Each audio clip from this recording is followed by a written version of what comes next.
Buenas tardes a todos. Bienvenidos a este webinario sobre abuso de posición dominante. Yo soy Andrea Candia, asesora del directorio de la Comisión Nacional de la Competencia. Esta es una actividad organizada por el Instituto CONACOM en el marco del programa de capacitaciones de la Comisión Nacional de la Competencia. Antes de iniciar, quiero darle la palabra al presidente del directorio, el economista Eduardo González Martínez. Señor. Muchísimas gracias, Andrea. Bueno, muy buenas tardes para aquellos que ya almorzaron. Desde la CONACOM queremos agradecerles que nos estén acompañando en el ejercicio de estos webinarios de capacitación que estamos realizando desde el Instituto de la CONACOM, a fin de poder exponer más sobre esto que nos llama al conjunto de los que estamos hoy acá, que es la defensa de la competencia. En ese sentido, el webinario de hoy va a tener la presentación y el gusto por parte nuestro de escuchar a Alejandro Ibarra. Ya el doctor Rolando Díaz, miembro del directorio, va a estar comentando más sobre su hoja de vida, pero es abogado y ahora está terminando sus estudios y tesis de doctorado en la George Washington University. Y en ese sentido ha desarrollado un artículo que hoy va a estar exponiendo y lo publicamos el año pasado en el anuario de defensa de la competencia de Paraguay. Lo ha escrito, digamos, con el profesor William Kovacic. Así que, bueno, no sé, Ibarra Kovacic queda facha, ¿eh? Pero realmente por los méritos del doctor Kovacic, creo que es un honor muy grande para todos que haya trabajado en un artículo del Anuario de Paraguay. Y bueno, y para que vean la talla de la persona que está hoy con nosotros dando, el artículo fue coescrito con él, que es uno de sus asistentes y trabaja con él en el Competition Law Center de la George Washington University. O sea, sin más, le dejo a Rolando Díaz, también miembro del directorio y anterior presidente de la CONACOM, quien nos va a comentar un poco de la hoja de vida de Alejandro y nos quedamos acá para escuchar la presentación que nos va a hacer. Muchas gracias. Bueno, muchísimas gracias, presidente. Un gusto saludar a todos. Gracias nuevamente por acompañarnos. Ya lo adelantó el presidente. Alejandro Ibarra es investigador en el Centro de Derecho Antimonopolio de la Universidad George Washington. Está dirigido por William Kovacic. Este centro es un centro de reconocido prestigio internacional. Alejandro es igualmente socio del estudio jurídico Ibarra Rimond en Bogotá, Colombia, y es candidato a doctor en Derecho en la Universidad George Washington. Es, por supuesto, también especialista en Derecho de la Competencia por la Pontificia Universidad Javeriana y cuenta con una maestría en Derecho Internacional y Comparado de la Universidad George Washington. Y sobre todo es un gran amigo de Paraguay, de la Comisión Nacional de la Competencia. No es la primera colaboración que tenemos con él y con el profesor Kovacic. Así que bienvenido, Alejandro, y muchísimas gracias por aceptar nuestra invitación una vez más. Quedamos en una primera parte para una presentación y luego ya tenemos incluso algunas preguntas planteadas por el público y también, por supuesto, algunas que nos puedan ir surgiendo durante el desarrollo de la presentación. La idea es presentar el artículo que el año pasado escribiste con el profesor Kovacic y a partir de ese artículo, sobre todo que creo que tiene una parte teórica muy interesante previa y luego una segunda parte, yo diría que aún más interesante porque visto desde los ojos de ustedes, la labor de la comisión en el sentido de las resoluciones que finalmente se dictaron en dos casos que hasta ahora hemos tenido en materia de abusos de posición dominante. Alejandro, nuevamente muchísimas gracias y el auditorio es tuyo. Bueno, pues muchas gracias. Primero a ti, Rolando, y a los Eduardos por la invitación. Como siempre, pues es un placer acompañarlos. Creo que ya venimos un par de añitos acompañando el proceso de Paraguay y realmente pues es muy gratificante ver cómo crecen las autoridades Y al margen de eso, este artículo y pues lo que hemos estudiado de la jurisdicción nos ha permitido ver la labor tan rigurosa que hacen ustedes como autoridad, y eso pues le da aliento a uno para seguir estudiando el tema. Esto lo digo y para todos los presentes, porque cuando uno hace análisis comparado, pues uno muchas veces extraña y busca el fundamento y la transparencia de la autoridad y de quien hace la decisión para entender la decisión. Y en muchas autoridades, sobre todo en autoridades que empiezan, a veces uno no encuentra eso muy claramente. Creo que Conacom en eso es excelente. Sus decisiones, al margen de ser un poco largas, están muy bien, están muy bien explicadas, y eso es una gran ventaja para un régimen que está empezando, porque le permite tener parámetros claros. Un litigante podrá coincidir o no coincidir con el resultado de la investigación, eso es válido, pero puede entender claramente las razones de juzgamiento.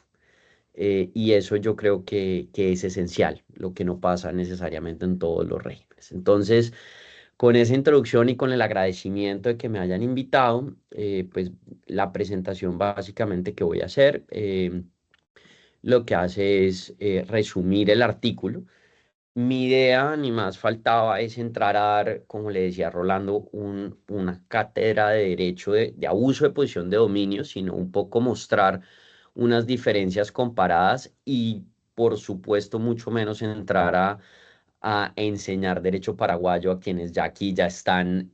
Realmente ustedes son los que me enseñan a mí. Entonces, pues yo lo que hice fue básicamente hacer con William, lo que hicimos fue hacer un estudio comparado de lo que vimos y ponerlo en contexto. Entonces, con base en eso, vamos a entrar en materia y empezamos con lo que empezamos en el artículo, que es básicamente la experiencia internacional. Y aquí yo quiero hacer una nota al pie, y esto me ha oído Rolando diciéndole varias veces, y es importante siempre acudir a la experiencia internacional y entender de dónde viene la experiencia internacional y cómo nace, porque dependiendo del precedente internacional que estemos aplicando, vamos a tener un resultado u otro. Y es muy común al principio en las jurisdicciones que cuando se llega a las cortes o cuando se llega a la autoridad, se traen precedentes de Estados Unidos en los que se dice esto no se condena ya. Después se traen precedentes de Europa en los que se dice no, pero miren, en Europa sí se condena. Entonces, lo importante es que al final tomemos decisiones de cómo aplicamos y cuáles son las corrientes que más nos conviene aplicar. Entonces vamos a entrar a estudiar básicamente eh, cómo se conforma el abuso o la monopolización en la jurisdicción norteamericana y el abuso de posición de dominio en la Comunidad Europea. Primero, lo primero que tenemos que ver de las diferencias de los dos regímenes es que tienen unas diferencias teleológicas muy importantes y de cómo fueron formados en su historia, y eso les da pues una diferencia teleológica muy importante. Primero, Estados Unidos. Estados Unidos es la segunda ley de competencia más vieja del mundo. La primera es Canadá, pero el Sherman Act es un año después de la ley canadiense. Y nace con unos fines muy particulares, que fueron los fines que se aplicaron en la primera parte de aplicación del derecho norteamericano, que era proteger el proceso democrático, proteger a las pequeñas empresas, proteger al consumidor y proteger los intereses del trabajador. Eso generaba que la primera parte de la aplicación del derecho norteamericano en el siglo XX era una aplicación muy estructuralista, y era una aplicación que llevaba siempre a buscar la desconcentración de la economía, incluso llegando a precedentes en que se decía: protegemos la estructura del mercado a una costa de la eficiencia, porque esa fue la decisión que hizo el Congreso. Y por eso cito acá al COA, que es una sentencia muy famosa de los primeros años, o pues de la primera mitad del siglo XX en Norteamérica. Luego de eso se desarrolla la Escuela de Chicago, y pues cuyo principal exponente que vemos siempre es Robert Bork. Y en ese boom de la Escuela de Chicago, lo que hay es una especie de cambio de paradigma en que se hace una priorización del análisis económico y en el que se vuelve a las reglas de no intervencionismo del Estado. Entonces, se empieza a hacer un énfasis en la eficiencia y básicamente lo que le dice Bork y todos los exponentes de la Escuela de Chicago a los jueces es: ignoren todos los otros fines de la ley de competencia que no sea la eficiencia y el bienestar del consumidor, porque eso genera conflictos e inaplicabilidad. Entonces, quédense en la eficiencia y en el bienestar del consumidor, y eso sumado al no intervencionismo del Estado, nos da que el régimen norteamericano, y esto es muy importante tenerlo en cuenta, es un régimen que se centra en evitar los errores tipo 1. ¿Cuáles son los errores tipo 1? Los falsos positivos. El régimen norteamericano es, si quieren decirlo así, paranoico, o es temeroso de condenar a una persona inocente en materia de competencia por lo que ellos llaman el chilling effect, o lo que quiere decir alejar los efectos procompetitivos que podría haber tenido ese comportamiento. Porque ellos lo que dicen es: el mercado es supremamente grande, el mercado tiene efectos autocorrectores, y en esa medida, aún si hay una persona culpable, el mercado mismo tiene ciertas formas de protegerse, mientras que si yo condeno a un inocente, estoy desincentivando los comportamientos eficientes en el mercado. Eso me genera que, en caso de duda, tiendo a exonerar de una u otra manera. Ese es el paradigma del régimen norteamericano. Y a partir de esta introducción, de esta nueva corriente en su momento, porque ya no lo es, se llevó un cambio muy grande dentro de la jurisprudencia de la Corte Suprema, que llevó a presumir las restricciones verticales como procompetitivas, y que llevó a generar los estándares de las pruebas en las conductas unilaterales o en la monopolización tan altos que hasta antes de la administración Biden era muy extraño ver un caso de abuso de posición de dominio en los Estados Unidos. Entonces, en los últimos 40 años, salvo por la administración pasada, fue muy extraño que llegaran a las cortes este estilo de casos. Y los casos de conductas verticales pasaron de ser prohibidos en principio, en primera fase, ahora a estar en principio permitidos, salvo que se pruebe lo contrario. Por el contrario, el derecho en la Unión Europea, primero, pues nace como consecuencia del tratado, y su objetivo es básicamente garantizar la integración y el funcionamiento del mercado común. Eso genera que por naturaleza el derecho europeo es intervencionista, porque vía antitrust lo que se busca es garantizar el proceso de integración económica. En un primer momento, la aplicación del derecho a la competencia europea tenía un análisis muy distinto al análisis económico, y era un análisis mucho más de simplemente garantizar el proceso competitivo, de garantizar la estructura del mercado, y no se daba un énfasis en las eficiencias, no se daba un énfasis en el bienestar del consumidor. En una segunda etapa, muy permeado por la aplicación del derecho norteamericano, poco a poco Europa termina incorporando el bienestar del consumidor y la eficiencia económica, aunque en términos distintos a los norteamericanos. No es un concepto homogéneo, pero no es objeto de eso ahorita de nuestra exposición, pero mantienen su corte intervencionista, y a lo que le preocupa al régimen europeo son los falsos negativos. Entonces, al régimen europeo lo que le preocupa es que un infractor no sea condenado. Y en ese sentido, muchas veces las presunciones, cuando se ha cumplido el estándar, lo que llevan es a, en caso de duda, eh, pues sanción al negativo. Y eso se da muchas veces, y lo pueden ver en los casos de restricciones verticales, en los que, cuando estamos hablando de un resale price maintenance o de un acuerdo vertical de precios, en principio se entiende ilegal, salvo que las partes logren demostrar los efectos y la lógica económica de los efectos procompetitivos. Entonces, fíjense que eso ya nos da eso ya nos da un cambio distinto a lo que vemos en Estados Unidos, en que en principio se presume que es procompetitivo y es al agente investigador al que le corresponde probar que pues hay efectos contraproducentes. En ese sentido, pues hay una, de nuevo en la Unión Europea, hay una posición mucho más estricta con respecto a las restricciones verticales y con respecto a las conductas unilaterales o abusos. Entonces, entrando ya en materia de abusos unilaterales, lo primero que uno tiene que entender es, en Estados Unidos, y aunque esto es un nombre, pero tiene unas diferencias, el abuso de posición dominante, el abuso unilateral se llama monopolization o monopolización, y en una breve traducción del Sherman Act, de la sección 2 del Sherman Act, miren lo que dice: toda persona que monopolice, intente monopolizar o conspire con cualquier otra persona.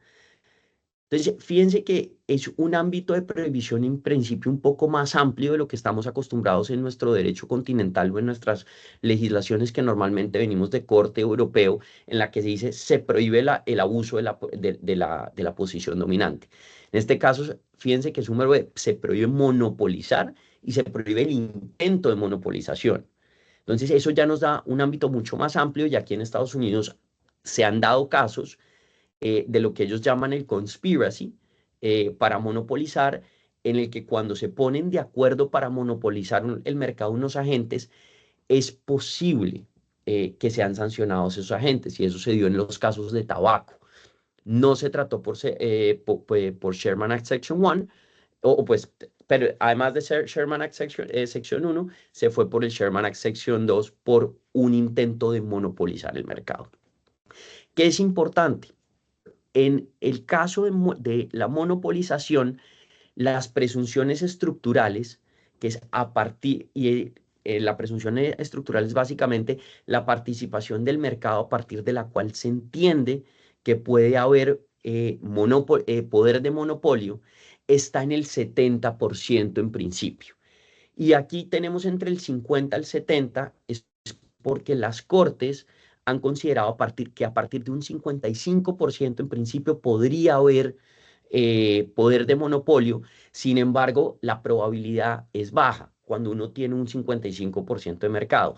A partir de un 70% de mercado, hay una gran probabilidad de que a partir de la presunción estructural le encuentren a la empresa poder de monopolio. Por el contrario, en la Unión Europea, y cuando hablamos de abuso de posición de dominio, tenemos claro que para que haya uso de posición de dominio tiene que haber ya posición de dominio, no como lo hablamos en Estados Unidos, que puede darse el intento de monopolización, sino que sí o sí debe haber ya posición de dominio. Y para que haya posición de dominio, en principio en la Unión Europea el estándar estructural o la presunción estructural es más baja. En principio se dice que debe haber, desde el 50% de participación del mercado, se presume que hay posición de dominio.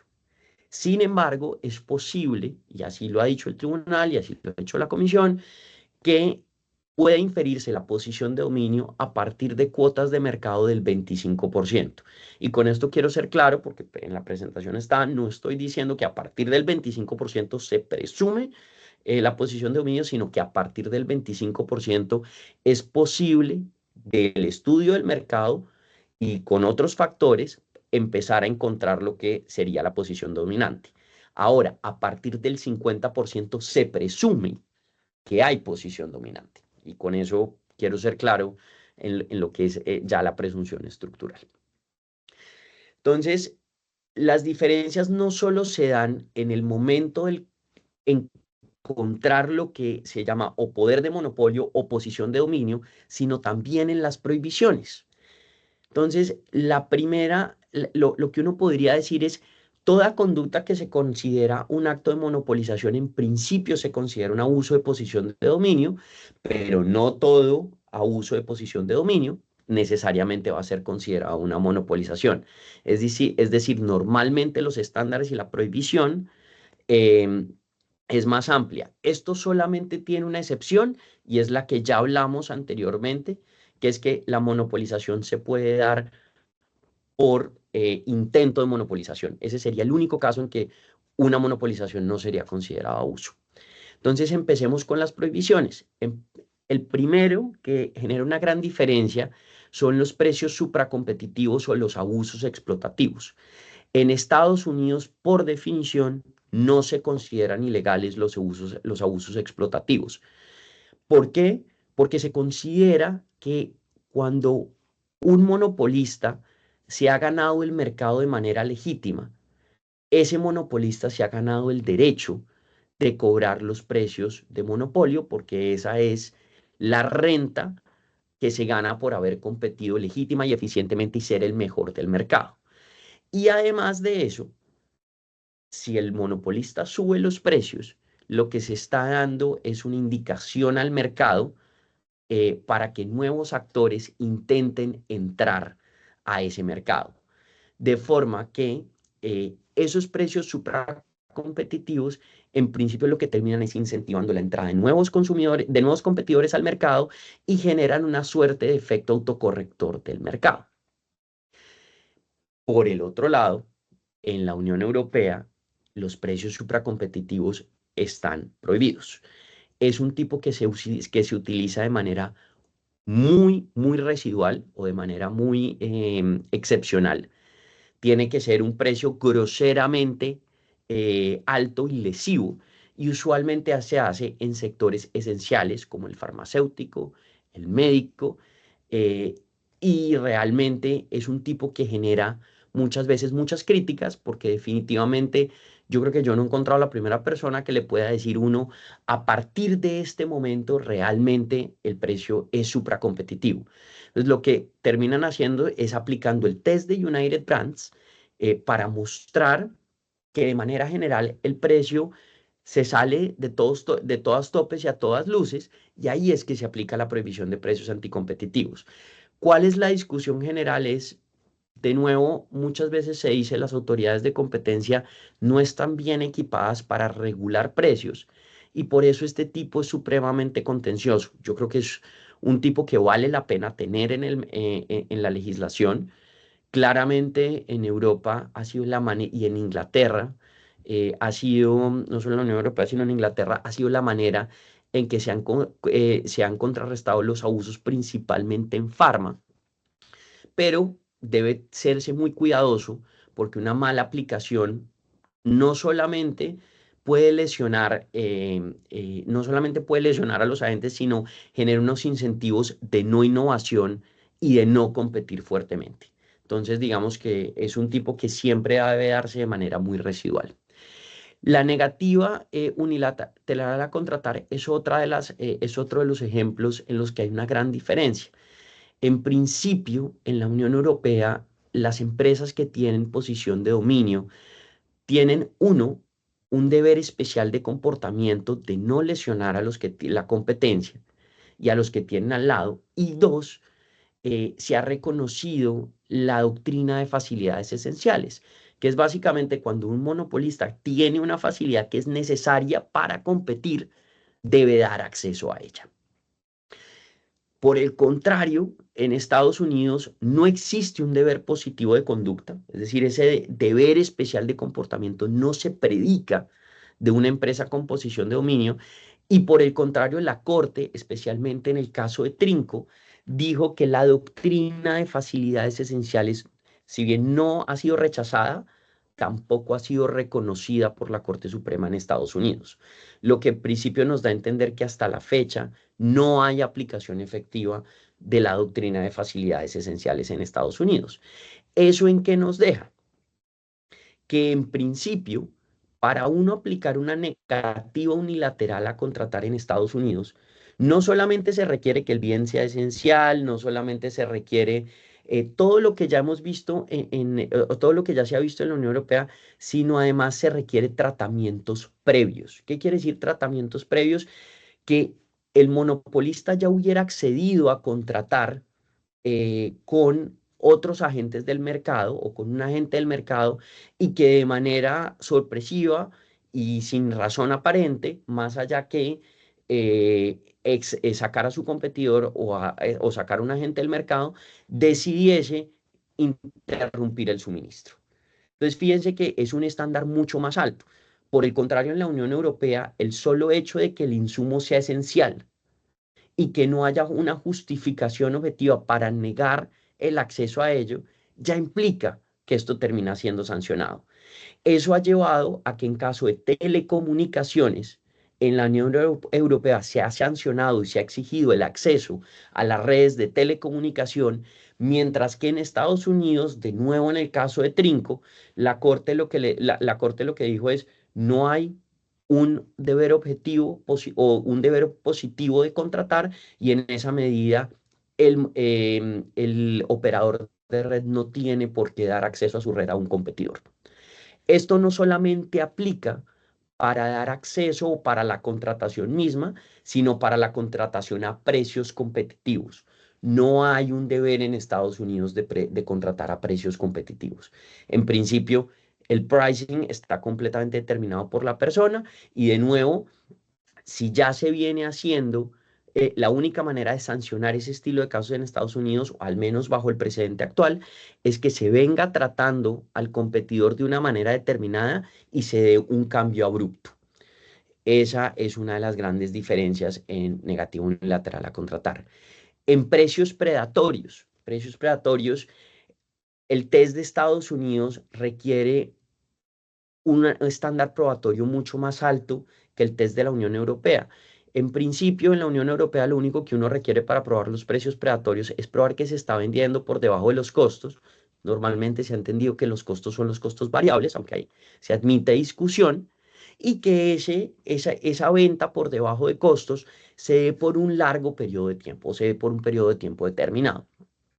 En Estados Unidos no solo se requiere eso, sino que además se requiere que el agente investigador o el demandante pruebe que hay una alta probabilidad de que se recupere la pérdida realizada por la venta por debajo de costos, o que ya hubiera una recuperación efectiva de esos costos. Entonces, fíjense que eso ya nos da un resultado completamente distinto y una carga probatoria completamente distinta. La razón de esta diferenciación es que Estados Unidos entiende que cuando se vende por debajo de los costos, en principio es una conducta que es beneficiosa para el consumidor, porque el consumidor está comprando mucho más barato, y la probabilidad de que realmente el monopolista llegue a recuperar esa plata o esos recursos, en opinión del régimen norteamericano, es remota. Entonces, por eso exigen esa prueba que va más allá.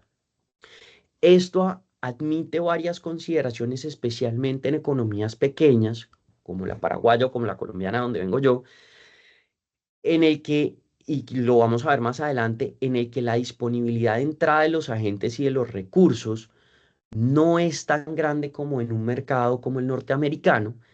Y en ese sentido, yo creo que las prohibiciones deben ajustarse de una suerte que vayan mucho más de la mano como van en la Unión Europea.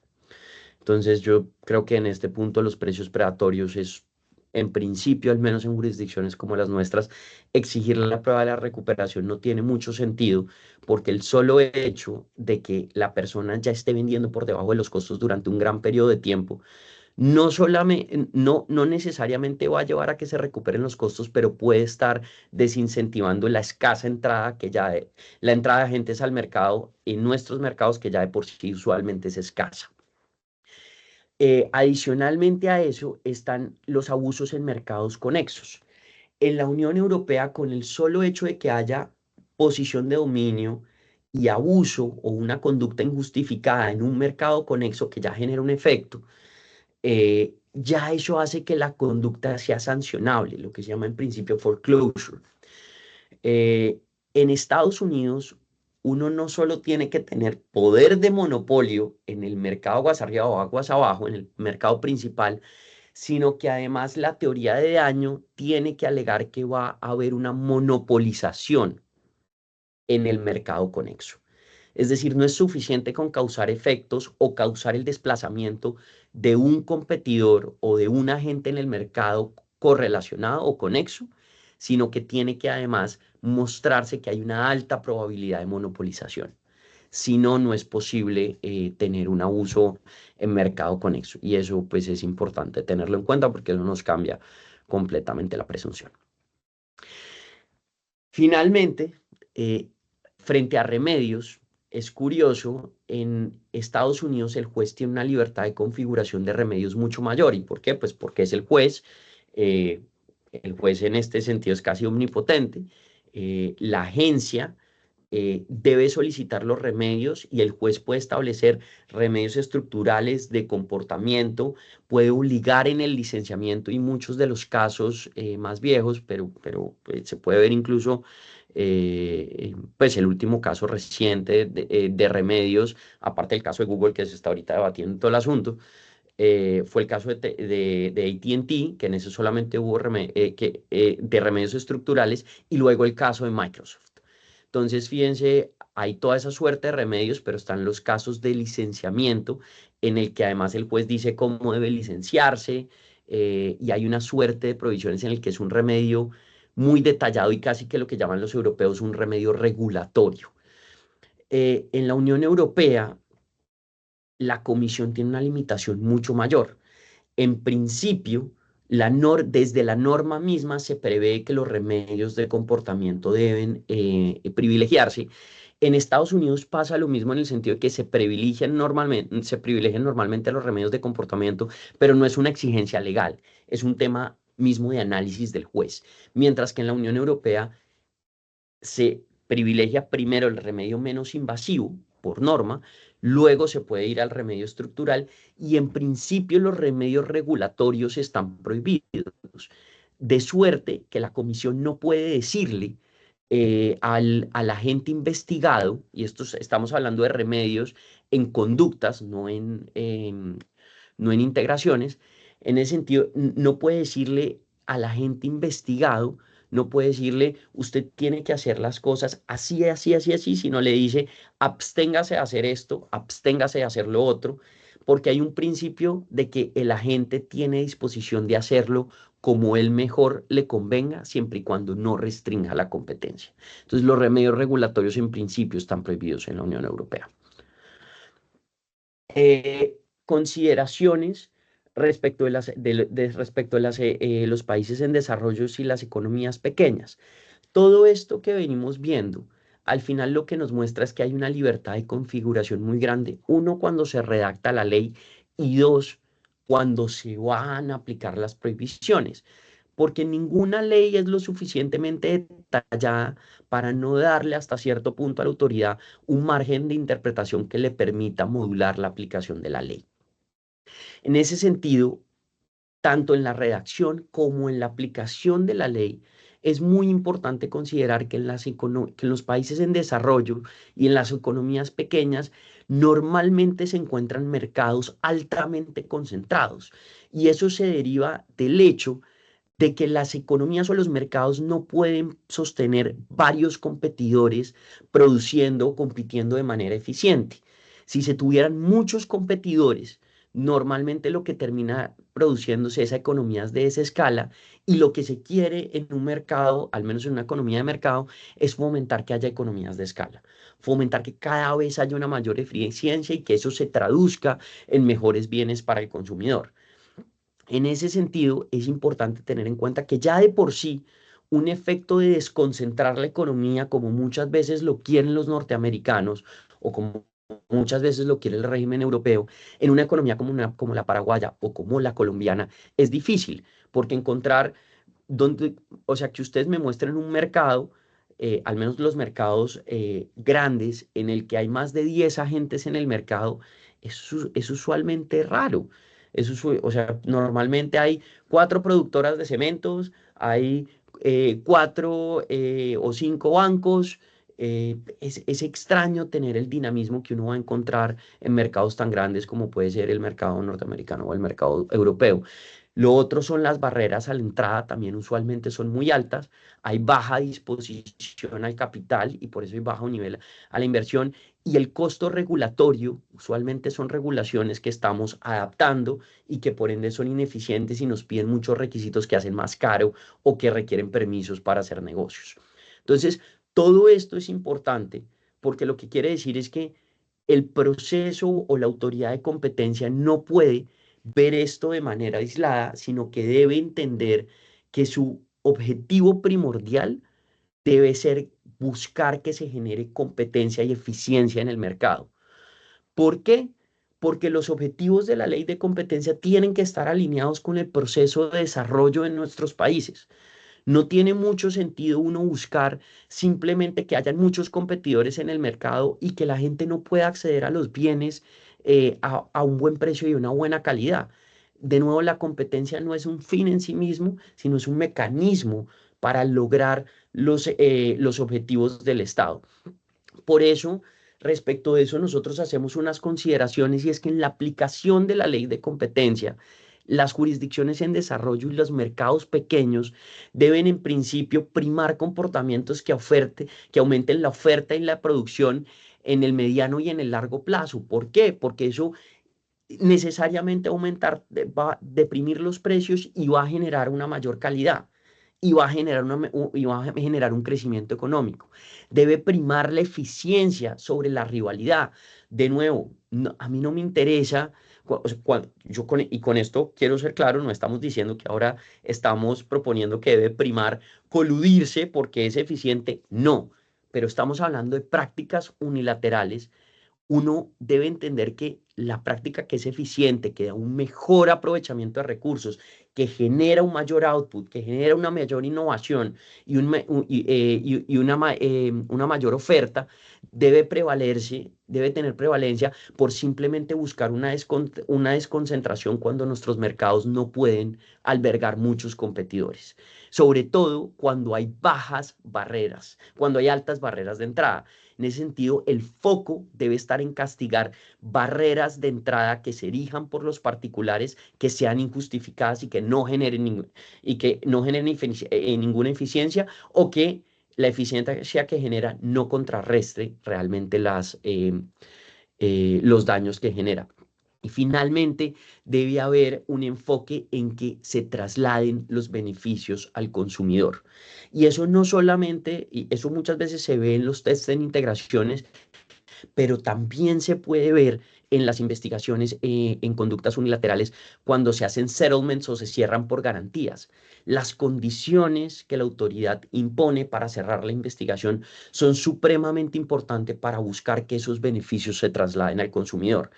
Y cada autoridad, y dependiendo de cada caso, puede buscar distintas formas y dependiendo de la libertad de configuración que le permita la ley, casi que tiene un poder supremamente grande para buscar que realmente esos beneficios terminen llegando al público en general. Por otro lado, los estándares deben estar ajustados a la jurisdicción. Si yo voy a exigir pruebas de una complejidad tan alta como las que se exigen muchas veces en los estudios en el mercado norteamericano, de nuevo el recoupment o la probabilidad de monopolización, primero probablemente son pruebas que van a ser muy costosas para la autoridad hacerlas desde un inicio y para los que no va a tener recursos y en ese sentido la norma puede derivar en desuso. Y segundo, lo que se puede utilizar es lo que se llama en muchos sitios la carga dinámica de la prueba y es sin sacrificar el derecho a la defensa. Y en esto, o sea, yo he trabajado en la autoridad y he sido abogado defensor, así que entiendo perfectamente aquí la idea no es buscar un procedimiento a rajatabla en la que terminen sancionadas las personas, no, pero es generar estándares que permita generar un caso prima facie, es decir, que se invierta de una u otra manera la carga de la prueba una vez se han logrado unas pruebas determinadas, de forma que a quien le queda más fácil probar la justificación, los efectos económicos, es al privado, quien en últimas tiene recursos, sabe cuál es la lógica con la que está haciendo el negocio y sabe cuáles son los beneficios que está causando. Lo primero que está siempre del otro lado es el abogado siempre le va a preguntar, cuando el privado le pregunta al abogado, ¿puedo hacer esto o no? El abogado normalmente lo primero que le va a preguntar es, ¿para qué lo quieres hacer? Y ahí es donde están los objetivos legítimos y ahí es donde se puede hacer. Pero si a la autoridad le toca llegar a acreditar todo eso hasta el final para lograr condenar, probablemente va a ser muy difícil que la autoridad realmente llegue a hacer una actividad de investigación fuerte y satisfactoria. Y el investigar por investigar no es el punto, pero es necesario generar un efecto de prevención y es necesario que la autoridad tenga dientes y en ese sentido aquí lo importante es garantizar el debido proceso, dándole la oportunidad a los privados de probar y demostrar, pero no poniendo pruebas diabólicas a la autoridad. Entonces, teniendo todo eso en cuenta, lo que vemos en Paraguay es una norma que en principio pues es de corte europeo, claramente viene derivada de la norma española. Y en ese punto tiene un tema que es el abuso colectivo. El abuso colectivo es un tema que es curioso porque yo no he visto mayores casos de abuso colectivo y es una figura supremamente cuestionada. Casi que se utiliza más para o se piensa más para abusos explotativos en los que no se puede probar un cartel, digamos, en los que, imagínense que todos los bancos suben la tasa de interés de manera excesiva y no hay tasa de usura de manera excesiva y no hay acuerdo, sino comportamiento correlacionado. Entonces, pues ahí se utilizan temas como la posición o el abuso colectivo, pero es una, digamos que es casi una tesis que, no voy a decir que está en desuso, pero es cuestionable. Es sustancialmente cuestionable porque es difícil de dar certeza jurídica en su aplicación. Por el otro lado, exige un elemento subjetivo con el fin de realizar el juicio de valor. Eso consideramos también que es inconveniente porque puede generar una carga en la autoridad que es supremamente difícil, o sea, casi que si lo que se interpreta es que hay que tener un correo o una declaración específica de que lo que se quería era lesionar a los otros, pues digamos que es difícil. Ahora, yo creo que eso admite matices. Mi jurisdicción también tiene una carga de un componente subjetivo y cuando me refiero a mi jurisdicción es a Colombia. Sin embargo, la manera en que hemos interpretado en Colombia el componente subjetivo o el que la autoridad lo ha interpretado es que en la medida en que existe un deber de buena fe comercial y esa buena fe comercial es calificada, en principio eh, existe un deber de no generar daños en los demás y si uno no se comporta de buena fe, ya entra en ese elemento subjetivo. Entonces, cuando se obra de manera negligente en el mercado o de una forma en que se producen los efectos y debieron haberse previsto, pues digamos que se entra en el componente subjetivo en Colombia. Colombia ese componente subjetivo solo se da en unas conductas determinadas en abuso, pero pues ahí está. Y esa ha sido la manera en principio en que se ha salido al paso el tema y yo creo que pues uno sí debe modular ese estilo de frases de la ley y aplicarlas, ¿de acuerdo? Porque pues, es la ley, pero aplicarlas de tal forma que tengan sentido. Porque si no, pues no es que no se esté aplicando la ley, sino lo que se está es dejando de aplicar la ley porque se está exigiendo una prueba diabólica. Y finalmente, lo que más nos preocupa a nosotros es que no se permita el análisis de eficiencia, sobre todo en las conductas abusivas, porque es que lo que diferencia una conducta abusiva de una conducta no abusiva, al menos cuando estamos hablando de abusos unilaterales, es realmente si la conducta era eficiente en el mercado o no, y si tenía una buena legitimación. Entonces, si la ley no permite hacer eso, es difícil que los efectos que hablamos arriba en economías pequeñas, la autoridad pueda configurarlos. Yo como le doy prevalencia a una práctica que sí puede estar generando unas restricciones, pero que aumenta la producción, que aumenta la oferta, que es beneficiosa, en principio, pues es difícil si yo no considero esas eficiencias. Entonces, esa sí es una consideración que a nuestro modo de ver es preocupante, sobre todo en materia de abusos, aunque entendemos que solamente aplica abusos de acuerdo a lo que hemos leído en las decisiones de CONACOM, pero pues ahí está el tema. Finalmente, pues están los dos casos. Frente a los dos casos y sin perjuicio de que ya en las preguntas y respuestas entremos en más profundidad, pues está Teledeportes y Bancar. Teledeportes es básicamente un caso de negativo unilateral a contratar en el que Teledeportes pues tenía los derechos de la transmisión de fútbol. Eh, en principio, el análisis que hace la autoridad de competencia es un análisis muy parecido al que haría la Comisión Europea. Sin embargo, establece un estándar probatorio que pareciera ser más alto, y en el que básicamente le exige a la dirección de investigaciones o al instructor que no solamente debe probar la necesidad del bien y la falta de justificación, sino que debe hacer un análisis prospectivo en el que mostrara qué pasa si no se hubiera dado la conducta.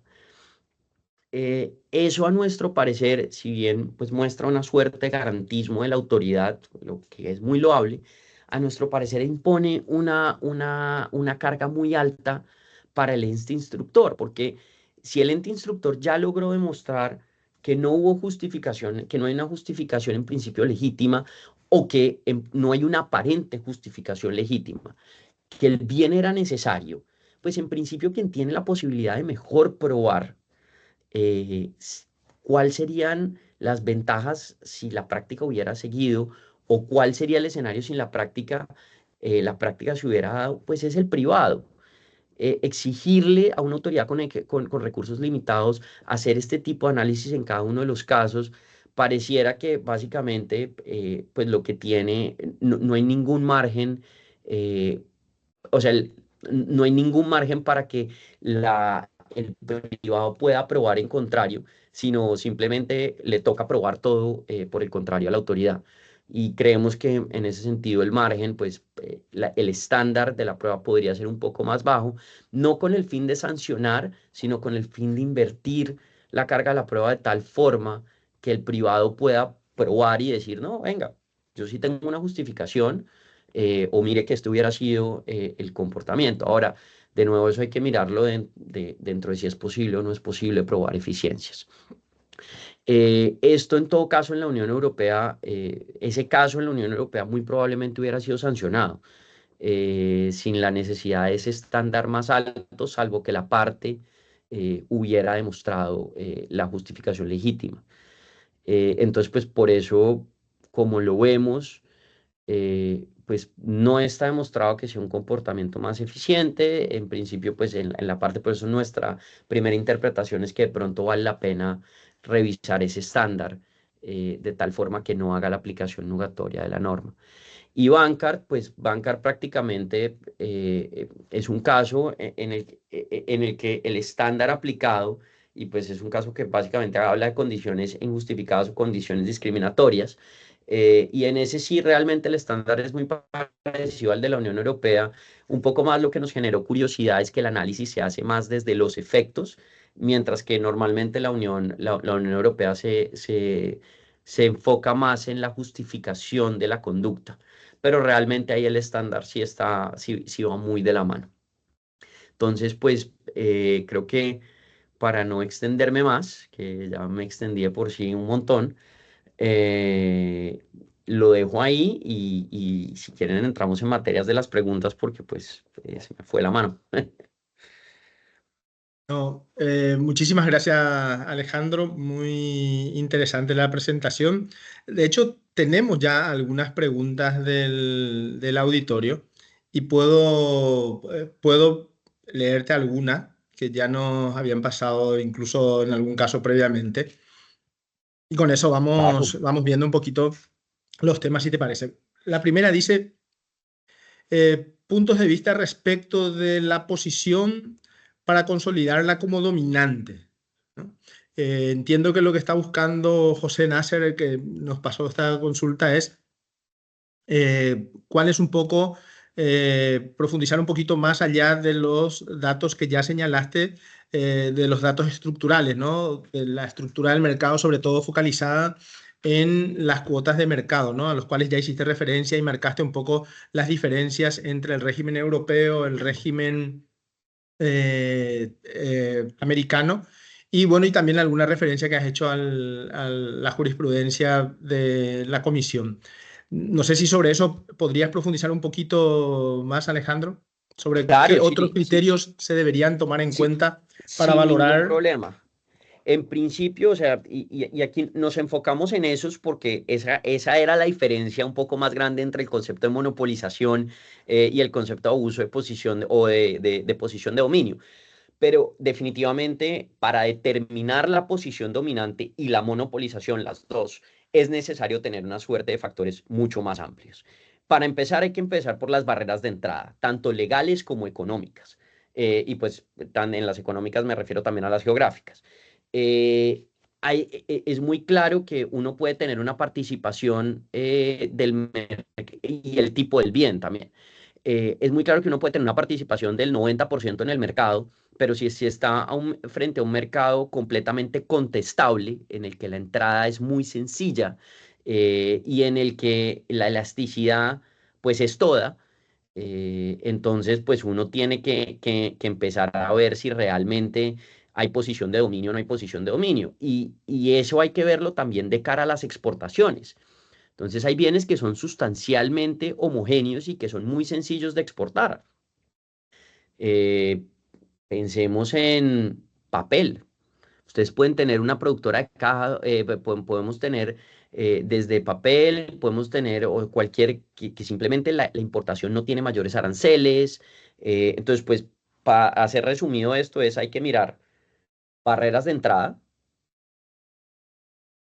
posible entrada efectiva, porque pues eso hay que evaluarlo dependiendo si hay competidores en el mercado internacional o potenciales competidores en el mercado internacional que pudieran tener una entrada rápida.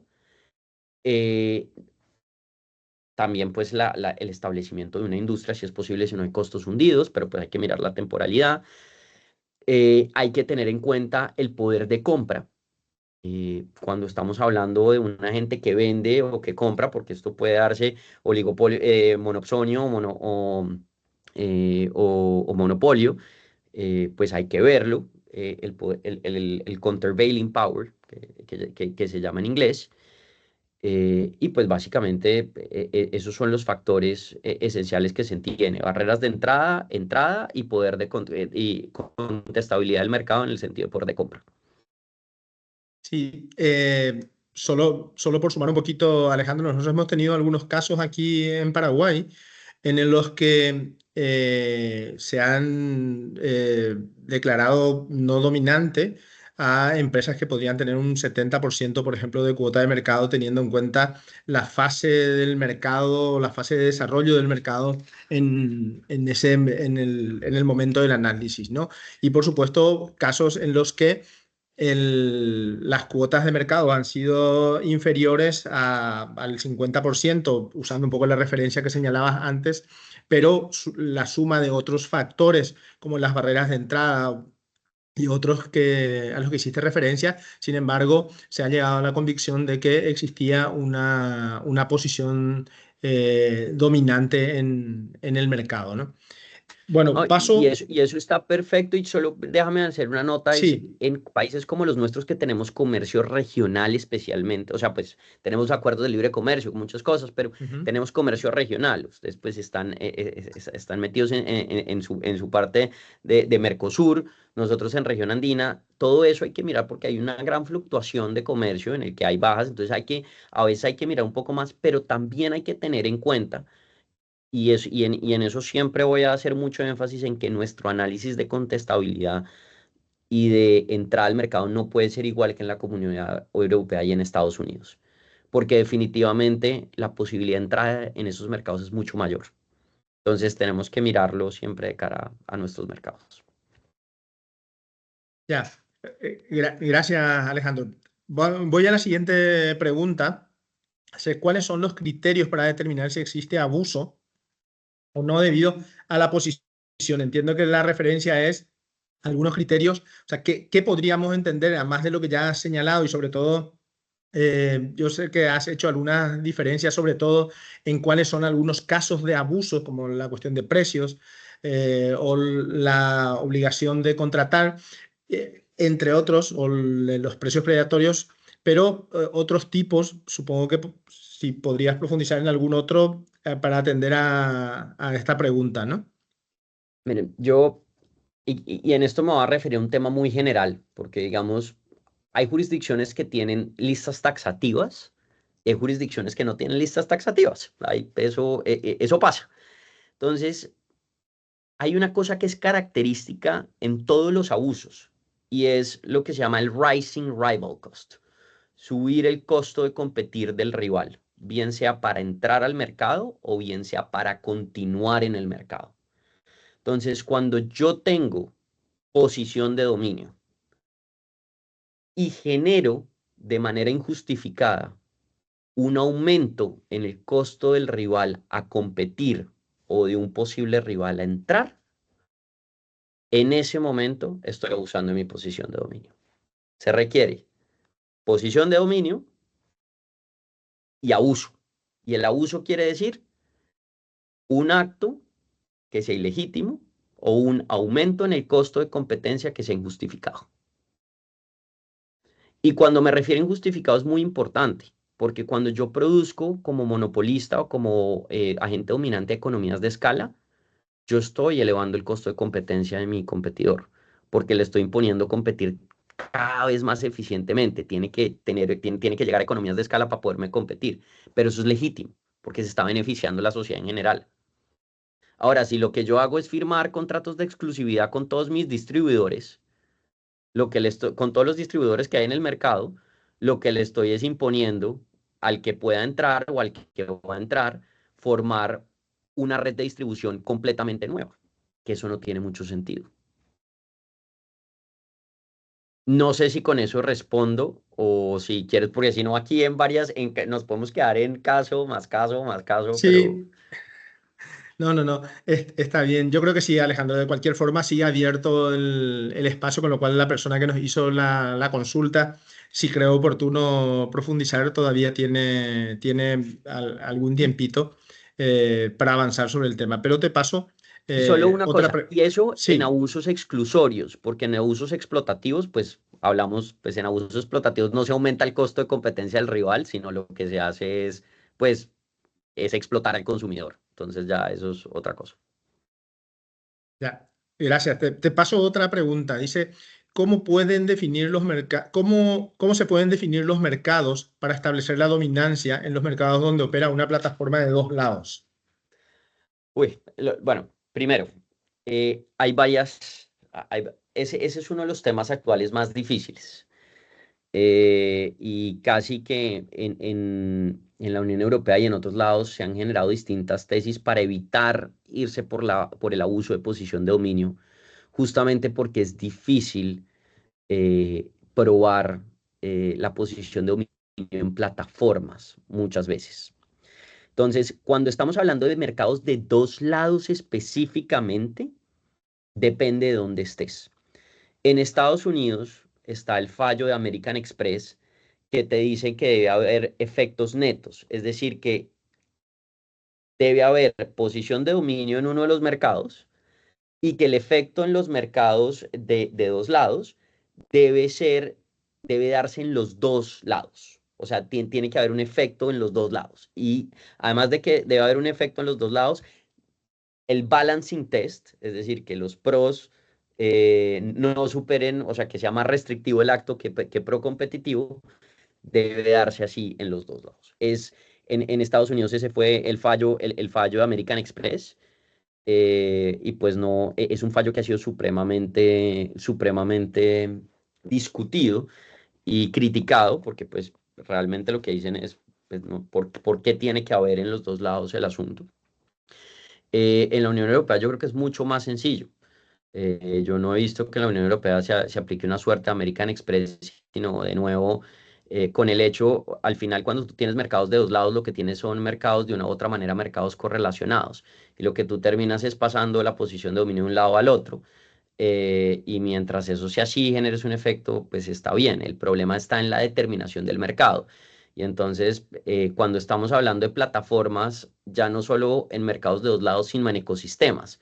Entonces, Facebook, cuando tienes Facebook, y después entonces Facebook tiene además su Facebook Marketplace y además de su Facebook Marketplace, entonces tiene un dating app, Y entonces hasta qué punto eso compite con Tinder o compite con Bumble o compite con las otras aplicaciones de... Entonces, eso es un tema supremamente difícil y por eso es que la Unión Europea empezó a generar el DMA. Y vía el DMA, pues le ha hecho este control que se puede. La tesis, en principio, que ha salido del otro lado, es de nuevo la tesis de dependencia económica. Y es que cuando tú dependes económicamente de un agente y el agente pues te corta, pues ahí estás, ahí se puede sancionar, pero eso va más por competencia desleal que como, o por lealtad de competencia que como tal por abuso de posición de dominio. Muy bien. Gracias Alejandro. Otra pregunta que, a ver, dice, ¿en qué porcentaje de mercado se considera monopolio u oligopolio? Supongo que el 100% sería el monopolio. Pero esa es la pregunta, ¿no? Dice, ¿en qué porcentaje de Ah, mercado se eso es, considera monopolio u oligopolio? Y si una empresa tiene estas características, entiendo que se referirá al monopolio, ¿cómo se puede detener o direccionar?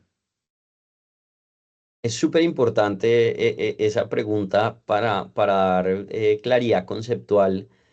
El monopolio, si uno se quiere ir a la definición económica, concepto de perfecto y platónico, pues es cuando hay un solo vendedor en la economía. Pero digamos que nosotros hablamos de monopolización o poder de monopolio en el antitrust en Estados Unidos o de abuso de posición de dominio en en el resto o en las otras jurisdicciones.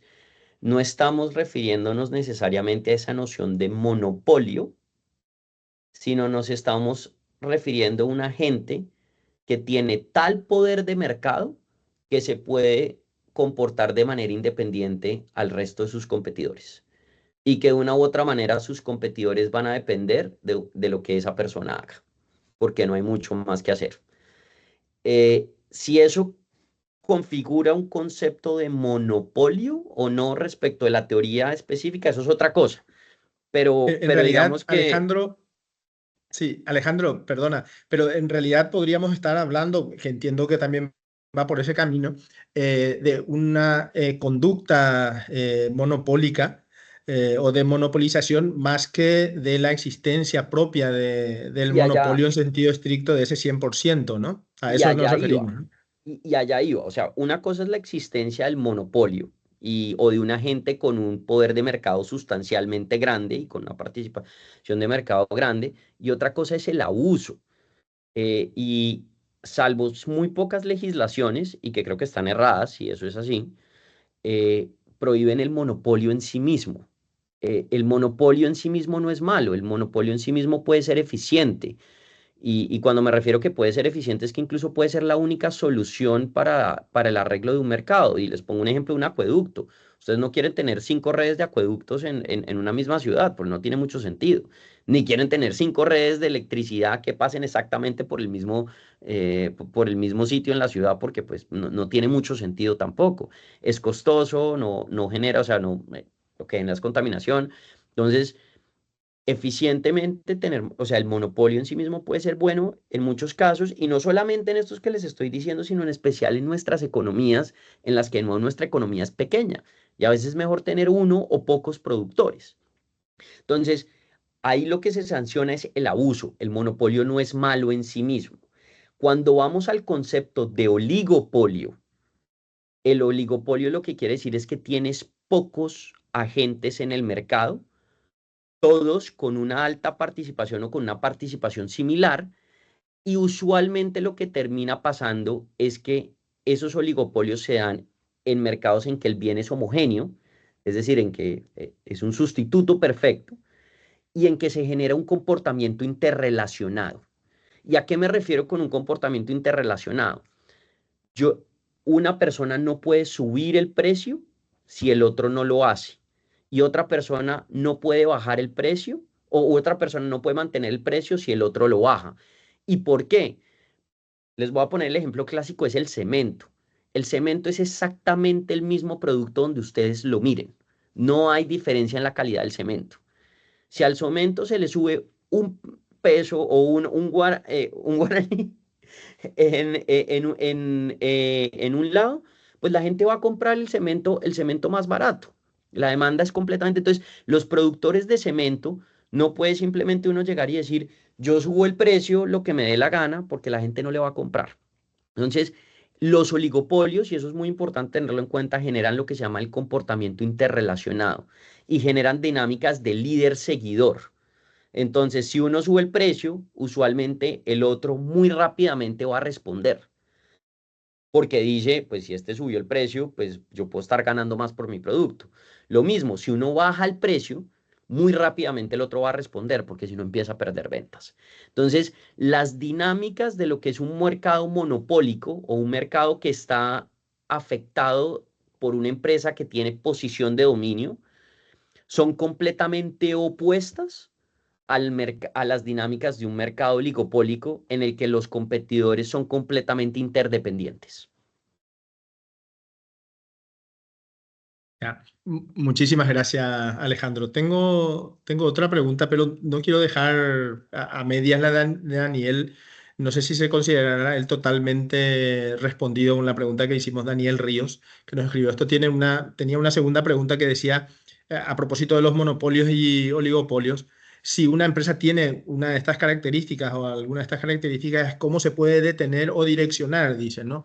Entiendo que tu referencia previamente durante el desarrollo que estabas haciendo, en realidad decías, incluso llegando al extremo del monopolio, no sería por sí mismo en algún caso reprochable. Y de hecho señalabas que cuando una empresa alcanzaba un cierto poder de mercado, también es incluso deseable en el sentido de que esa empresa quiera alcanzarlo. O sea, es legítimo que sea deseable para las empresas cuando las va adquiriendo en un régimen de competencia, ¿no?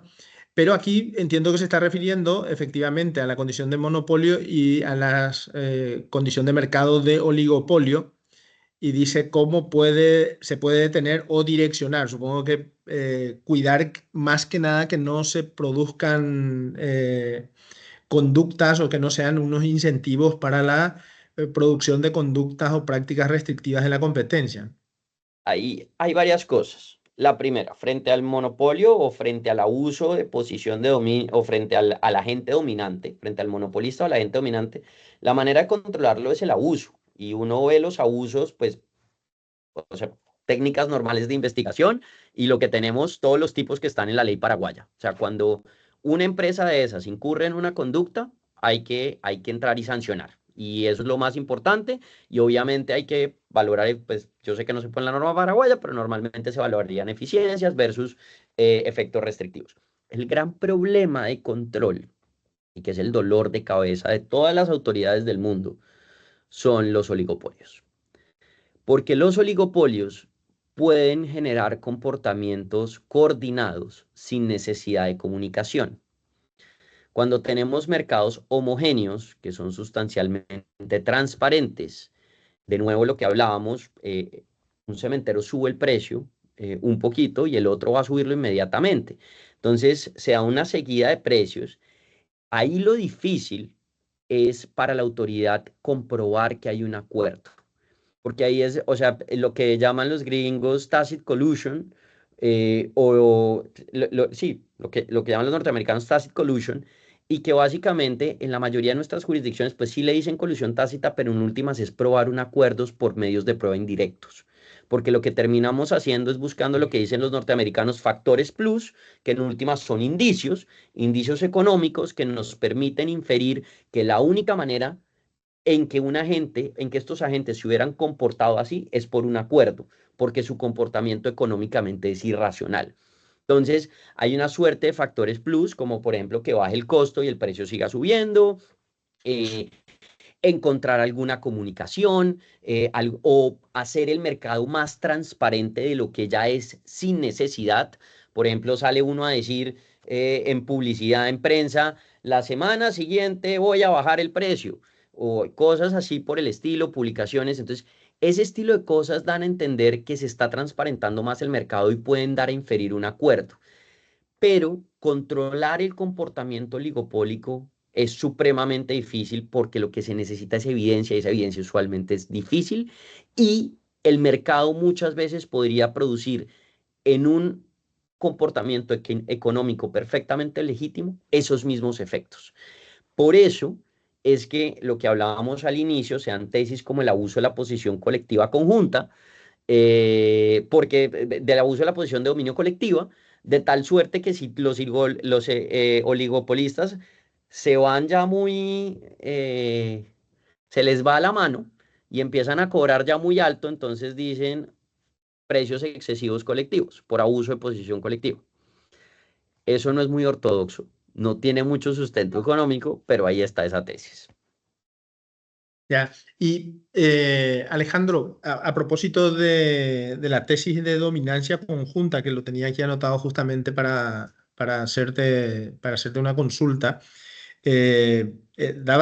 señalabas más o menos que la tesis, que ahora creo que acabas de decirlo nuevamente, la dominancia conjunta sería como una salida, por decirlo de alguna forma, o muy asimilable o por ahí muy cerca a una conducta conscientemente paralela, es decir, una conducta que ya sea porque no existen las pruebas o porque efectivamente hay una conducta paralela, es decir, que no hay conexión o no hay comunicación entre las partes, pero sí hay una conducta que desde el punto de vista económico no encuentra otra conexión que mirarse a los costados y seguir todos un poco la misma conducta, ¿no? Eh, no No, sé, yo te ¿cuál entiendo sería la y diferencia entre una y otra o si existe esa diferencia o realmente son recursos a los que recurren las autoridades para sancionar conductas? la razón por la que a mí no me gusta la posición de dominio colectivo es exactamente eso, porque yo siento que lo que se está buscando es sancionar un acuerdo del que no se encontraron las pruebas y que simplemente se está generando un efecto económico tan burdo, es decir, el precio sube tanto que pues hay que controlarlo de alguna manera y le cayó esto a la autoridad de competencia y toca que la autoridad de competencia vaya y sancione. Pero yo creo que la autoridad de competencia no es el medio para eso, que el gobierno regule. O sea, en todos los países alguna autoridad puede regular el precio.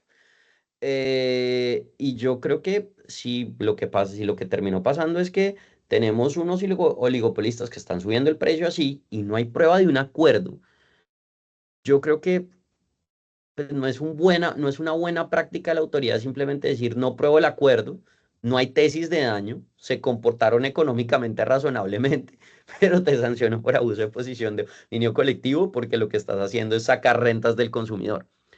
¿El comportamiento es socialmente deseable? No, estoy completamente de acuerdo con ustedes, es feo, está mal, yo aquí no estoy defendiendo eso.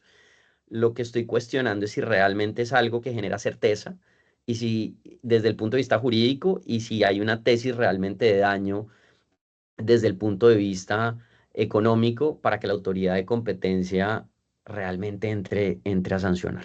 A mí, a mí nunca me ha convencido la tesis, pero yo tengo mi convencimiento teórico y en ese sentido pues lo doy ese disclaimer. Existe la tesis, está el tipo, ahí está, pero yo no lo veo muy claro. O sea, es interesante tener la legislación porque puede generar un efecto disuasorio, pero me parece que pues una autoridad cuando aplica esto, su primera labor, aparte del efecto social, es arrojar luces de cómo se deben interpretar los tipos. Y cuando yo me pongo a pensar en cómo redactaría yo una resolución siendo la autoridad para intentar dar luz de eso, pues lo que me encuentro es como diciendo lo que quería era sancionar un acuerdo, pero no encontré las pruebas, entonces sancioné la posición de dominio colectivo, porque no me gusta el precio al que están vendiendo. Ya.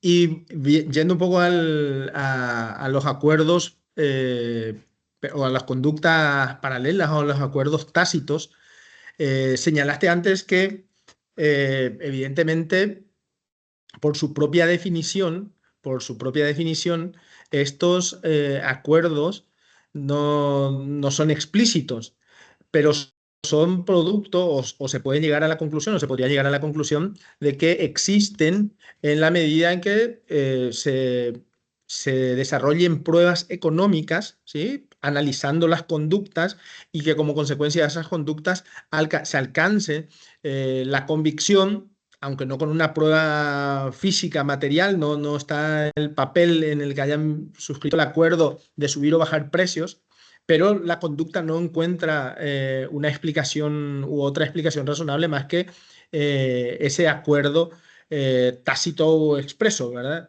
¿Qué podrías decirnos un poco más al respecto? No, o sea, ahí está el asunto. A mí el término colisión tácita nunca me ha gustado. Y nunca me ha gustado porque es como si existiera la colusión expresa y la colusión tácita, como en una suerte cuando aprendemos contratos, el contrato se celebra de manera tácita o se celebra de manera explícita, y realmente eso no es a lo que hacemos alusión cuando hablamos de colusión tácita y colusión expresa, si quieren decirlo así. Cuando hablamos de colusión tácita, de nuevo, normalmente lo que se dice es, estoy tratando de probar un acuerdo expreso, un acuerdo que todos de una u otra manera entramos en él sabiendo que estamos entrando, diciéndolo, pero que estamos probando por mecanismos indirectos. Es usualmente lo que está pasando. Entonces, a mí la definición de colusión tácita, salvo por el signaling o algún tema así, realmente nunca me ha gustado por eso, porque lo que siento es que realmente lo que decimos cuando vamos a una colusión tácita es que vamos a probar un acuerdo por medios indiciarios, que es lo que los norteamericanos llaman factores plus. Entonces, exactamente, ¿qué es lo que pasa? Cuando hay un comportamiento como el paralelismo de precios es un síntoma, no es el acuerdo ni el conducto sancionable en sí mismo. Es un síntoma de que puede haber un acuerdo. Entonces, si tenemos paralelismo de precios, tenemos además que el precio sube, los costos bajan, y además resulta que todas las personas asistieron el día anterior de la subida de precios a una reunión. Todos los competidores asistieron a una reunión. No sabemos qué se dijo en la reunión. No tenemos un correo, no tenemos un acta, pero asistieron a una reunión. Subió el precio el día siguiente. Los costos bajaron y además el precio subió todos al mismo tiempo. Pues pónganle el nombre que quieran, pero tiene pico, tiene plumas y pone huevos.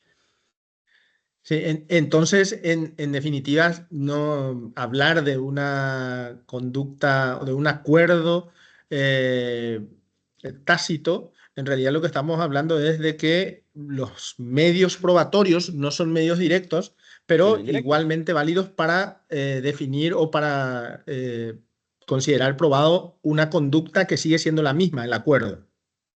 Así es. Y por eso es que a mí Correcto. el término colusión tácito en sí mismo, lo que siento es que en todos nosotros los abogados lo que nos genera es como esa confusión que cuando estudiamos contratos de decir el contrato, el consentimiento se da de forma tácita o explícita. Pues aquí yo no me estoy centrando en cuál es el consentimiento, lo que estoy es probando en un lado o en el otro el acuerdo.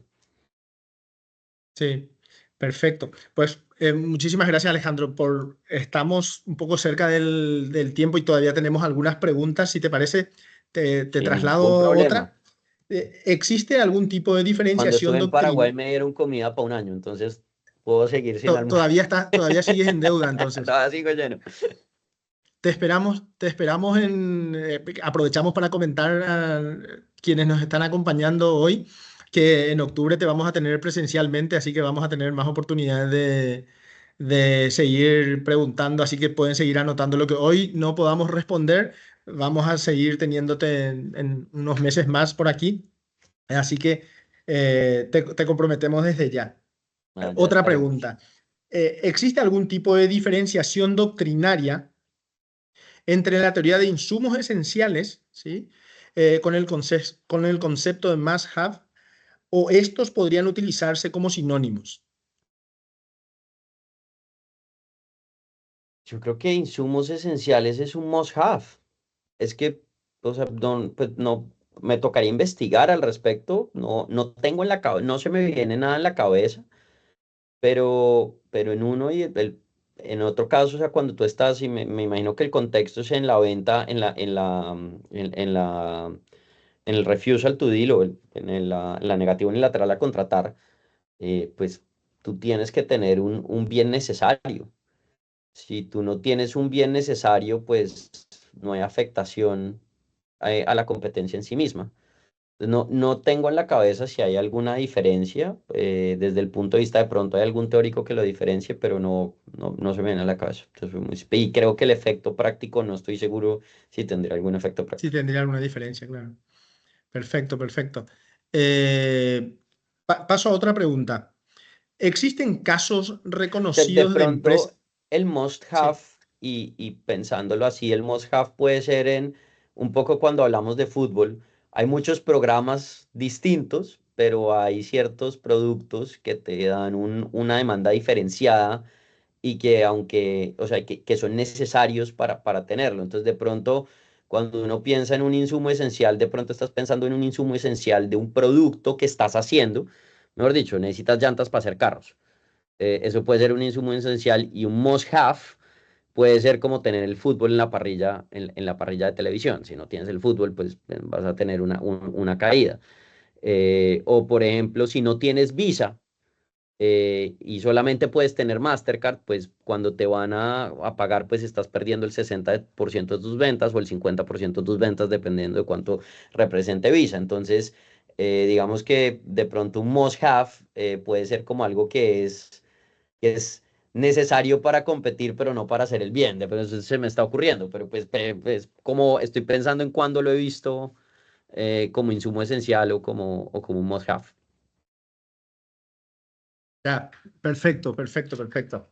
Eh, Súper, Alejandro. Tengo otra pregunta, ¿sí? De Carlos Briceño. ¿Cuáles podrían ser los criterios para diferenciar la investigación por una conducta de abuso de posición de dominio y cuando bajo acuerdos verticales, cuando en ellos participa una empresa con poder de mercado calificado? Ya, entiendo, básicamente es una empresa con poder de mercado. La pregunta es si esto, cuando está participando en un acuerdo vertical, pero una de las empresas tiene ese poder de mercado, si la conducta es de abuso, o la estudiarías como un abuso o como un acuerdo restrictivo de la competencia.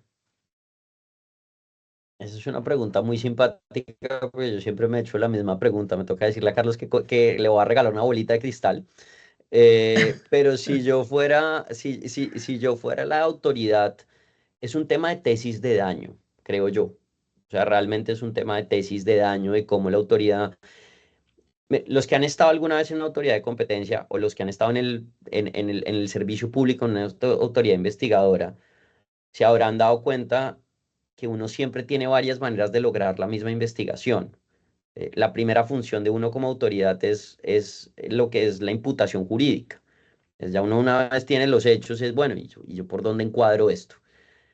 Y en competencia hay muchas conductas, especialmente entre las verticales y las unilaterales, que coinciden. Es muy sencillo que eso pueda pasar. La primera tesis que uno te diría, Carlos, es: ¿qué tan fácil es probar el abuso de posición? ¿Qué tan fácil es probar la posición dominante? Yo sé que me dices, en la pregunta ya está implícito que hay un agente dominante. Pues yo te lo estoy añadiendo, es, bueno, hay un agente dominante. ¿Qué tan fácil es para la autoridad probar que hay un agente dominante? ¿Qué tan fácil es para la autoridad, de cara a los jueces o de cara a los estándares probatorios de la jurisdicción, probar la legalidad de una restricción vertical? Porque hay restricciones verticales en Estados Unidos, pero una restricción vertical es dificilísimo. Entonces, digamos que lo que tú haces es considerar las ventajas en cada uno de los casos, y qué es más factible, de una u otra manera, para que el caso triunfe. Y eso, pues, ese análisis lo hace todo investigador y todo fiscal, si quieres verlo de esa manera, porque lo que está viendo el fiscal en últimas es que tiene un resultado, tiene un acuerdo de fijación de precios verticales o tiene unas exclusividades, y la pregunta es: ¿considero que esto es ilegal? Sí, ya el fiscal en su cabeza tiene que haber hecho esa. Ahora, ¿cómo es más fácil probar esa ilegalidad? Normalmente eso es lo que pasa en la cabeza de un fiscal. Entonces, no creo que sea un tema desde el deber ser, que tú me digas cómo es la debida forma de encuadrarlo, pues es una cosa que se encuadra en las dos. Es más un caso de política persecutoria, Completamente. Alejandro. Sí. Creería que es un tema de política y es Incluso un tema tema de análisis de recursos, ¿no? y análisis de recursos y de feasibilidad del caso. O sea, si yo sé que mis comisionados no creen en las restricciones verticales, pero creen en el abuso, pues lo sacamos por abuso. Y pues yo sé que no les estoy dando la respuesta purista en derecho de la competencia que todo el mundo quisiera, pero pues es que esto es aplicado por seres humanos y yo les aseguro que cada persona que está en la autoridad de competencia considera que está haciendo lo mejor que puede hacer para su país. Y en ese sentido está persiguiendo, al menos el que está el director de la autoridad de investigación, cuando persigue a alguien porque cree que está haciendo algo mal. Ya. Tenemos 3 minutitos para ser puntuales, Alejandro, igual que hemos sido puntuales a la entrada, para ser puntuales a la salida, tanto contigo como con el público, ¿no? Preguntas rápidas, porque tenemos más. ¿Existen casos reconocidos de empresas internacionales que fueron mal sancionadas y luego se reparó el error? Pregunta Carlos Benítez. ¿Cómo así que fueron mal sancionadas y luego se reparó el error? Sí, sería como casos en los que, por ejemplo, una autoridad de competencia haya sancionado y luego se haya percatado que la sanción estuvo mal, que el ilícito no se cometió realmente. Esa sería la Pues pregunta. Yo entiendo que lo que sí ha habido, ha habido evidentemente por reparación de la vía judicial, en el sentido de que pues, una autoridad ha sancionado y efectivamente la autoridad jurisdiccional, en su caso, pues revocó la resolución o la modificó, ¿no? En los sitios donde esa modificación es posible. Pero en principio la pudo revocar y por tanto podríamos decir que la autoridad de competencia la pudo haber dictado con algún error o no la aprobó, ¿no? yo tengo, mm, a ver, se me ocurre 3 maneras de responder esa respuesta. La primera es, en el fuero interno de la persona que tomó la decisión, que se dé cuenta que estuvo mal y yo creo que esa persona se va con eso a la tumba, porque con eso le viene responsabilidad disciplinaria y lo que sea. Seguramente habrá pasado, pero no lo sabemos. La segunda es en materia de recurso de reposición. En mi jurisdicción, que es Colombia, el superintendente toma la decisión en primera instancia y es una única instancia. O sea, frente a la decisión del superintendente solamente cabe recurso de reposición y ya frente a eso pues se va a los jueces. En reposición es muy extraño que, y es el caso que yo conozco porque en reposición usualmente conozco es de Colombia, es muy extraño que el superintendente cambie su decisión, pero ha pasado. Ha pasado en un tema de un programa de delación. Una vez se desechó un programa de delación y en el recurso de reposición, yo estuve en ese caso, pues, hago el disclaimer, nos negaron la delación en la primera decisión, recurrimos y mostramos que se había colaborado y luego se aceptó la delación. Eh, pero respecto de cargos esenciales, o sea, como que uno diga, se encontró culpabilidad y ya no hay culpabilidad, no, nunca lo he visto. He visto que bajen la sanción, pero ya impuesta la multa, nunca he visto, o en un caso que yo conozca que simplemente en el recurso de reposición se haya ido o no. En materia judicial, como tú bien lo dices, Rolando, sí pasa mucho.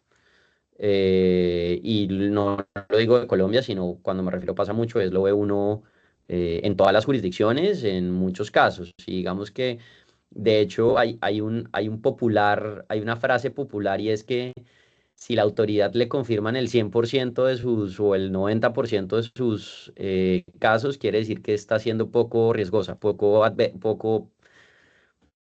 podría ir más allá.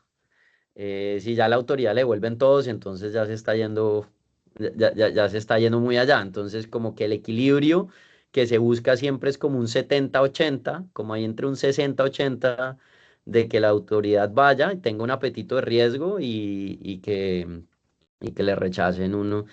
Eso es lo que tú oyes usualmente la mayoría de conferencias internacionales donde están las autoridades. Y es como, no, si tú tienes un 90% es que te falta meterle a tus tesis de qué más podrías perseguir.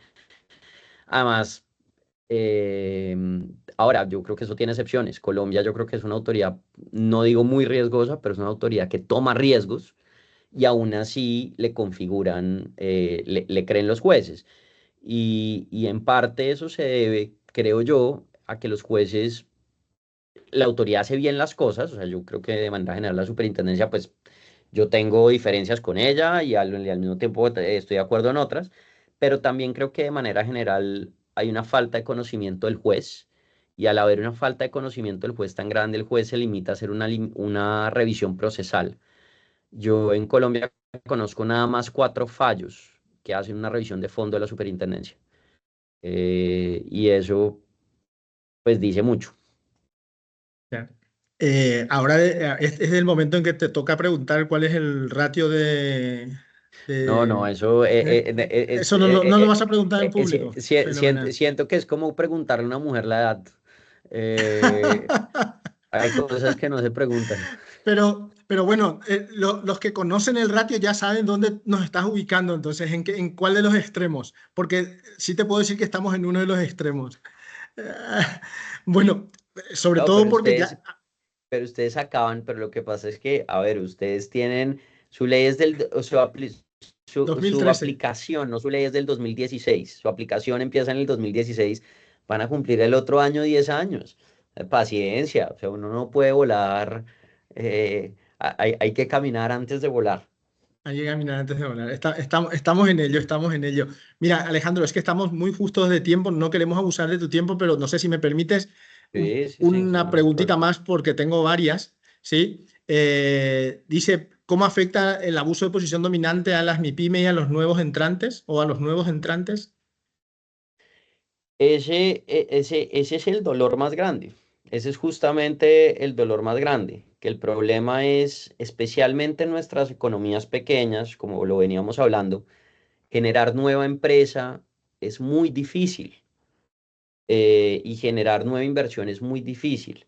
Y cuando un agente con posición de dominio lo que hace es establecer barreras de entrada artificiales o aumentar ese costo de concurrir al mercado, lo que hace es que se pierdan oportunidades de inversión y oportunidades de que nuevos agentes entren, de que se crea nueva competencia, que además nunca vamos a saber cuál es, porque es simplemente cuando los inversionistas están mirando mercados o mirando a ver qué hacer, uno dice, van y dicen, bueno, miremos a ver dónde hacemos y de pronto dicen, miran Paraguay o miran Colombia y dicen, uy, no. No, no, no, no, no. Esa vaina estos tipos están compitiendo así, están haciendo esto, no me da, no me quiero meter. O sea, no es ni siquiera los que intentaron entrar al mercado y no lo lograron, sino los que simplemente en el mercado ni siquiera consideraron entrar. Es que es un efecto disuasorio supremamente fuerte, sobre todo si uno le suma que en nuestros países no es solamente un tema económico, sino es un tema social. En nuestros países el gobierno se conoce con los agentes económicos grandes, los agentes económicos son poquitos, entonces hay una suerte de ciertos factores estructurales, que pues disuaden a un nuevo competidor de entrar, y si a eso además le sumamos que hay un tipo grande que está estableciendo temas artificiales para que no entren otros, pues imagínate. Y frente a las MIPYMES, pues el problema es que salgan del mercado, ¿no? Al final es un tema de salir del mercado, y cuando salen las MIPYMES del mercado, lo que se genera es ya macroeconómicamente, probablemente un factor de concentración de la riqueza todavía peor del que probablemente ya sufrimos, si lo miramos a macroescala, ¿no? Ya, ya, ya. No. No, súper, súper bien, Alejandro. Muchísimas gracias. Bueno, yo, si me permite, respondo esta pregunta porque es corta y fácil. Dice, ¿existe un ente regulador que sancione el abuso de posición dominante comprobado en Paraguay? Si la Comisión Nacional de la Competencia es el órgano de aplicación de la Ley de Defensa de la Competencia y la que debería sancionar este tipo de conductas. Y de hecho, hay un Yo creo que caso Pablo hizo de... esa pregunta. Yo creo que sí, yo creo que sí. Y bueno, Alejandro, no te queremos robar más tiempo, tampoco solemos ser muy puntuales, o queremos serlo por lo menos tanto a la entrada como a la salida. Tendremos más oportunidades. Te comento que ya me han solicitado que trabajes horas extras en octubre cuando llegas, porque aquí me acaban de enviar un mensaje eh, pidiéndome que nos ayudes con un tema puntual, y seguramente, como hoy, con tu generosidad, seguramente vamos a poder contar también para esa actividad. Desde ya, Cobro libra de nuevamente, carne por hora extra. hecho, ya está. Ya está. Ya está, ya está. Nada, Alejandro, muchísimas gracias. Si quieres decir algo más, te escuchamos. No, mis agradecimientos de nuevo y creo que estos eventos son necesarios, uno, para crear cultura de competencia y dos, para realmente tener la posibilidad. Aquí tenemos gente externa a la autoridad, ¿o no? Estamos Sí, completamente. sí, sí, sí, O sea, sí. Tenemos 150, estamos me 158 personas. gustaría, y para una próxima ocasión, que la gente participe. Me parece muy valiente tener a una autoridad en la que se expone a un artículo en el que, pues, de una u otra manera se analizan sus propios precedentes, y yo creo que eso es algo que tienen que valorar. Los felicito por toda la actividad y por todas las decisiones que han tomado y por la actividad de CONACOM. Realmente yo digo, eh, van por el camino que es. Muchísimas gracias, Alejandro. Yo te agradezco nuevamente, te esperamos en octubre. Todos los que están aquí están absolutamente invitados al Día Nacional de la Competencia y a las actividades que vamos a desarrollar en la semana que va del 6 al 9. Y así que muchísimas gracias nuevamente. No quiero despedirme, eso sí, sin meter un anuncio, ¿no?, de despedida, que es que hemos extendido el plazo para la presentación de tanto de eh, videos como para presentar ensayos para nuestro concurso del Premio Nacional de la Competencia. Les recuerdo a todos los que nos están escuchando que en ambas categorías los premios son, en uno de 1.000 francos y el otro de $1.000, y ambas categorías tienen también un segundo premio correspondiente que son de $500 cada uno. Así que les invitamos a que estamos a tiempo, hasta el 5 de agosto hay tiempo para presentar ensayos y para presentar videos.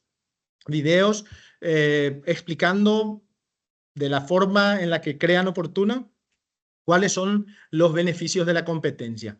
Así que esperamos que participen. Muchísimas gracias nuevamente por acompañarnos. Hoy más de 150 personas nos han acompañado y esperamos reencontrarnos próximamente. Alejandro, nuevamente, muchísimas gracias y seguiremos hablando en estos días seguramente, pero nos vemos presencialmente en octubre. Algún trocito de carne prepararemos por aquí. Así que un fuerte abrazo y muchísimas gracias. Que estén bien. Chao, chao.